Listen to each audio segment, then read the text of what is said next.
Saudi അറേബ്യയിലും മറ്റ് European രാജ്യങ്ങളിലും GCC രാജ്യങ്ങളിലുമൊക്കെ സഞ്ചരിച്ചവരാണ് മലയാളികൾ.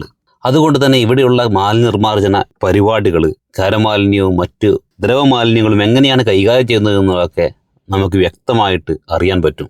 അതുകൊണ്ട് ആരെങ്കിലും അബദ്ധവശാൽ ഇക്കാര്യങ്ങളെല്ലാം നമ്മുടെ നാട്ടിലും ചെയ്തുകൂടെ എന്ന് ചോദിച്ചാൽ നമ്മുടെ നാട്ടിൽ പൂർ കൺട്രി എന്ന് പറഞ്ഞ് നമ്മളങ്ങ് സമാധാനിക്കും. അവസാനം അഭിപ്രായം പറയുന്നവനും സമ്മതിക്കും, അയ്യോ ശരിയാണ്, നമ്മളും ഒരു പാവ രാജ്യം, സാമ്പത്തികമായി ഒന്നും ഇല്ലാത്ത രാജ്യം, എന്നും വർഗീയത മാത്രം വിറ്റ് ജീവിക്കുന്ന രാജ്യം, അടുത്ത തെരഞ്ഞെടുപ്പിൽ വിജയിക്കുന്നതിന് വേണ്ടിയിട്ട് ഒരു വിഭാഗത്തെ അടിച്ചമർത്തി ഒരു വിഭാഗത്തിനെതിരെ വിദ്വേഷ പരാമർശങ്ങൾ നടത്തി മാത്രം ജീവിക്കുന്ന ഭരണകർത്താക്കൾ. നമ്മുടെ പ്രധാന ഫോക്കസ് ആ ഒരു വിഭാഗത്തെ ഏതു വിധേനയും മുട്ടുകുത്തുക എന്നുള്ളതാണ് എന്നുള്ള രീതിയിൽ ഭരണകർത്താക്കളും പരിവാരങ്ങളും അതിനുവേണ്ടിയുള്ള ശ്രമങ്ങൾ മാത്രം മുൻഗണനാക്രമമായി സെറ്റ് ചെയ്തിരിക്കുന്ന ഒരു കാലത്ത് നമ്മൾ ഇതിനെക്കുറിച്ച് ചിന്തിക്കുമ്പോൾ നമ്മുടെ മുമ്പിലേക്ക് ആദ്യം വരേണ്ടത് ആഫ്രിക്കയിലെ റുവാണ്ട എന്ന് പറയുന്ന രാജ്യമാണ്. ആഫ്രിക്കയിലെ സിംഗപ്പൂർ എന്നറിയപ്പെടുന്ന റുവാണ്ട. ടുട്സിസ്, ഹുത്തു എന്നീ വിഭാഗങ്ങളുടെ ഭീകരമായ ഏറ്റുമുട്ടൽ ഉണ്ടായിരുന്ന ഒരു ഭൂതകാലം അവർക്കുണ്ടായിരുന്നു. ഹുത്തു വിഭാഗങ്ങൾ 85%, ടുട്സിസ് വിഭാഗങ്ങൾ 15% ഉള്ളൂ. ടുട്സിസ് വിഭാഗങ്ങൾ അവരുടെ പീഡനം സഹിക്കവയ്യാതെ അവർ ഒരു കലാപത്തിന് ഒരുങ്ങി പുറപ്പെടുകയും റുവാണ്ടയുടെ അധികാരം ഈ 15% ടുട്സിസ് വിഭാഗങ്ങൾ പിടിച്ചെടുക്കുകയും ചെയ്തു.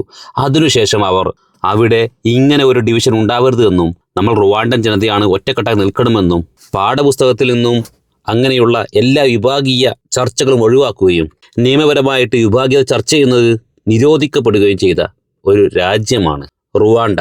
അതുകൊണ്ട് എന്താണ്, ലോകത്തിൽ ആദ്യമായിട്ട് മെഡിക്കൽ എയ്ഡിന് വേണ്ടിയിട്ട് ഡ്രോൺ ഉപയോഗിക്കുന്ന ആദ്യത്തെ രാജ്യമായിട്ട് ഏഷ്യൻ രാജ്യമായി യൂറോപ്യൻ രാജ്യവുമല്ല ആഫ്രിക്ക രാജ്യമായ റുവാണ്ട മാറി.